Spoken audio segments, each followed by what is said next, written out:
What's up, everybody? Lou from Hypocritic here, back on the show floor at PAX West 2025, and this should look familiar. We're back with Patrick from Buffalo, the creative director of Fresh Tracks. Thanks so much for taking some time again. Yeah, really nice seeing you guys again. This is great. So catch us up on Fresh Tracks. The game recently released, out on all major platforms.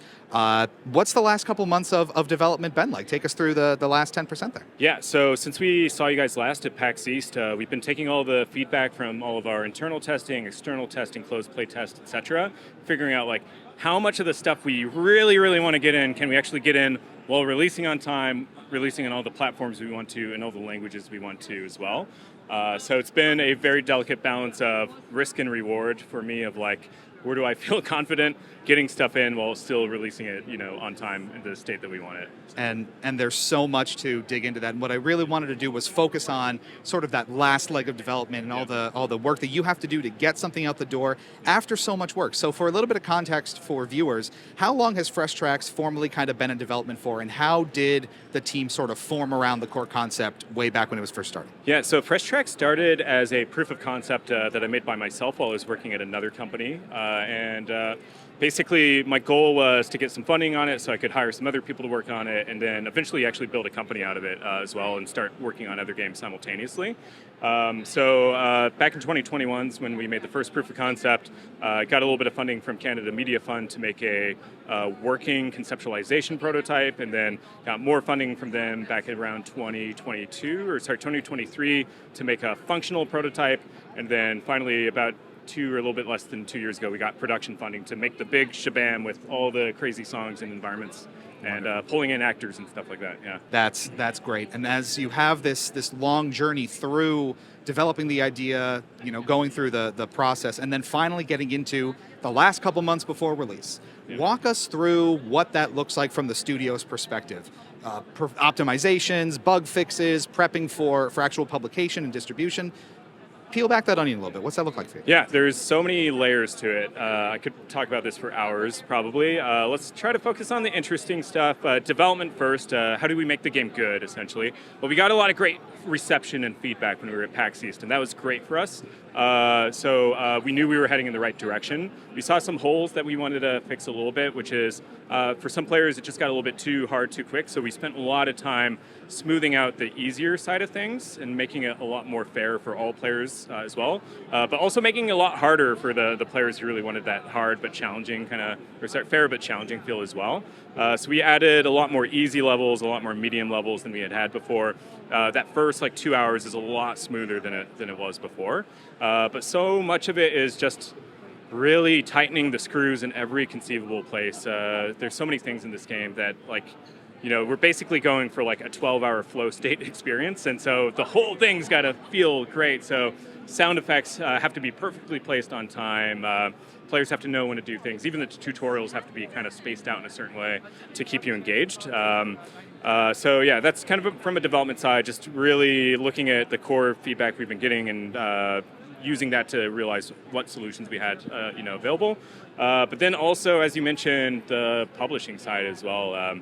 Not only do we have to do a lot of QA on a lot of different devices, we have to port, we have to do subtitles in English, and then also localization in other languages as well. This is our first release for Buffalo as well. So it's a lot of creating processes that we didn't have internally yet.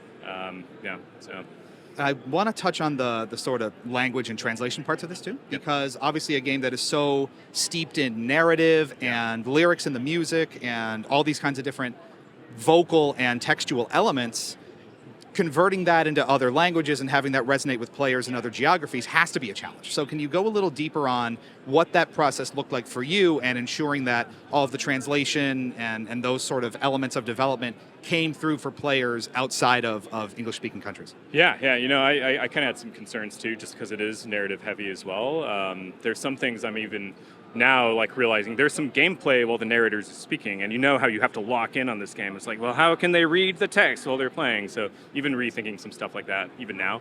But a lot of it was working to develop kind of a custom subtitles localization system.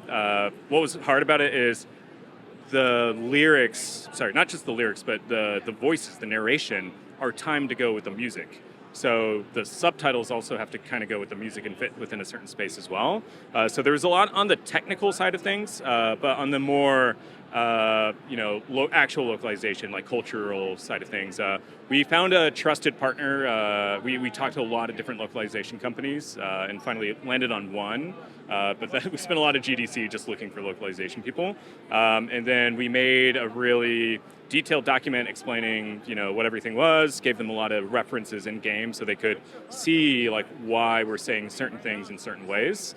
It's been great watching the streams in like Portuguese and languages I don't speak. Portuguese and German would be the two main ones. I can kind of pick up the Spanish and French a little bit. But just like seeing their reviews of like, yeah, translations are great. I'm like so satisfied. It's like, yeah, they're like, yeah, the translation for the word story songs like makes so much sense. I'm like, great, I don't speak French, so that's got to be the biggest relief. So gratifying. Yeah. And again, so much work and effort that goes into these different components of the game, getting it across the finish line. One major aspect of that as well is working with the marketplaces that you launch on. So PlayStation, Xbox, Steam, and just making sure it's available, passing their certification processes, all that stuff.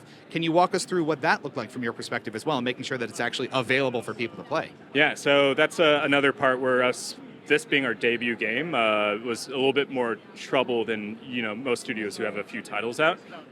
We are still getting inside of those platforms, still getting their dev kits as well. So it's been a lot of work for sure, but we've been able to do it really quickly as well. I can't speak to a lot of the details, just the way the agreements with those platforms work. But essentially, we planned smartly for the things that we knew that were going to be trouble, and then a couple of surprises hit us, like save systems are kind of a little bit trickier to port than we expected. But I've been able to do most of the porting within like a month and a half or so. We specifically built it in Unity using the Unity input system, essentially, to make sure that we'd kind of be able to get it, quickly on a lot of different devices. That's also one of the reasons we chose a more simple graphical style as well. The art direction is pretty strong, but if you actually look at the props and models themselves, we wanted to make sure we could put it on a lot of different devices easily without a lot of optimization, essentially. So shaders are kind of the big thing that we had to deal with the most, but like the models and everything are pretty lean. Yeah. It's all about portability, right? And especially with probably limited budget, limited resources, you can only do so much. Yeah. Getting more bang for your buck is important there. It's finally out. After this long road, all of this work that you're talking about, it is finally out, publicly available in players' hands all over the world. From your perspective as a creator, as a studio leader, as someone in the industry, what does that feel like to have had it in your head and in your own, kind of internal space for so long? It's out there now. What's that feel like? Yeah, it's crazy, as you can imagine. The reception has been really good so far. We're 3 days in, so we're starting to still see it a bit, but we were in Polygon like the other day. They're like, the coolest game you've never heard of. I'm like, that's a great headline. We're getting a lot of traction on Twitch too, I'm noticing as well. So it's, my favorite part is just watching people play it, but like people I don't actually know who have no obligation to feed my ego in any capacity. It's great seeing them hit these moments. I'm like, yep, that's the effect we wanted you to have in that spot. It's also a little bit disheartening when people get frustrated at times, and that's just got to improve, got to make it better as well. The other thing, though, is, we had a launch party a couple days ago, back on Tuesday, and it was great. We had like 150 people there, and it was such a great experience to just be able to really show off what each team member did and contributed, and looking back at the original proof of concept that I was talking about before, and how different or how similar it was, and how we were able to actually flesh it out into a real vision that wasn't just like real low fidelity. But yeah, no, that was a real special day for us, just being able to appreciate all these people. One of the big things I've noticed about games, industries in the past couple of years are I have a lot of friends who have worked on games, but they're uncredited. And so that was a big thing for us, is like every single person who's helped out in any capacity, like our credits are pretty long, even though this is an indie game at the end of the day. But I just really want to show people how much work it is to, put in a certain type of game, at least, and how many moving parts there are, and, That is a phenomenal segue, by the way, because the last thing I really wanted to touch on here was Buffalo as a studio. now that there is a full, published game under the studio's belt, kind of understanding not just the game itself and how it came together, but the people behind it and the environment in which they're working. So can you tell us a little bit more about Buffalo as a studio, what your work cadence is like, how you approach the development process of not just this, but other titles that you're working on? What is the studio like under the hood, let's say? Yeah, no, that's a great question. So Buffalo kind of came about from my frustrations of working at other studios and how I kind of saw, it's always either a bad CEO or a bad board of directors or investors, something that causes trouble. And like, even if you have a great CEO, then the investors can still cause trouble. So I was trying to think a lot, how do you create like a more sustainable company? And the big thing I landed on is you got to stay indie from the beginning. So we were very careful about what kind of investment we took in.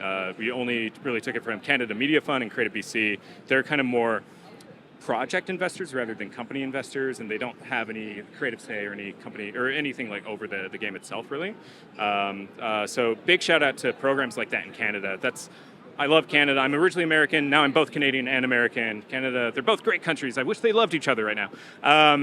But yeah, the other big thing though is just making sure our team is like happy as well. So I'm a huge proponent of the 4-day work week. We've been working ever since our very first hire, 4 days. We take Wednesdays off. We have a midweek weekend essentially. And then I think the big thing about that, in my opinion, is that when you're in a creative industry, it actually helps having a day to just kind of sit back and like think about things in the back of your brain and relax and then come back, or else you're just going to try to create work that doesn't exist all the time. Another big thing for us is we do minimal crunch. I'm not going to say no crunch, but like I think we're way better than most other companies I know, and even up to the point of release. It's like our programmer worked 5 days a week for 3 weeks rather than 4 days a week. It's basically kind of the major thing that happened. Yeah. All of that is wonderful to hear, first of all, and it can be a rarity sometimes where you have that sort of healthy balance of work and the rest of what's going on and not, driving everyone too hard, getting proper credit where it's due. So that's all wonderful to hear. Putting yourself in maybe someone else's shoes. There are many folks out there who I'm sure are kicking these ideas around of, I have this really cool game, I want to spin up a little studio, how do I do it? It's a scary and daunting thing, I'm sure. So from your experience, if you had any advice for people in that situation, or you could go back and advise yourself 3, 4, 5 years ago on kicking off an endeavor like this, starting a studio, starting a project, what would you recommend and what would you say? I feel like what's useful for my past self is not useful really for other people, because like so much of it is identifying your own strengths, thinking very critically about what contingency plans, what backup plans you have, and then also having kind of loose goals as well, in terms of like your goal necessarily doesn't have to be, I have to release this type of game, this type of way, this type of date, and get this amount of money. Like maybe having 5 options you're kind of happy with, and gardening a bit and seeing which path actually grows a little bit. But yeah, I feel like the real thing is, starting a game company, especially right now, like you have to have a plan as to how are you going to, keep eating food, essentially, kind of. And if you don't feel like you have a confident, maybe 2 confident backup plans, I wouldn't recommend it personally. But yeah, just think about, what's available to you, what are your skills, how do you use them, and when do you need to start bringing in other people, or how far can you actually go by yourself as well. And then importantly, be kind to the people you work with, and look for people you really want to work with, and be careful hiring, another huge part. Yeah. Sage wisdom. There you go. Well, this was all fantastic. Patrick, again, thank you so much, and congratulations. Thanks. On the launch. Fresh Tracks available now on PlayStation 5, Xbox Series X and S, and PC. This is HypocriticGG. Keep it tuned here for more from PAX West all weekend long.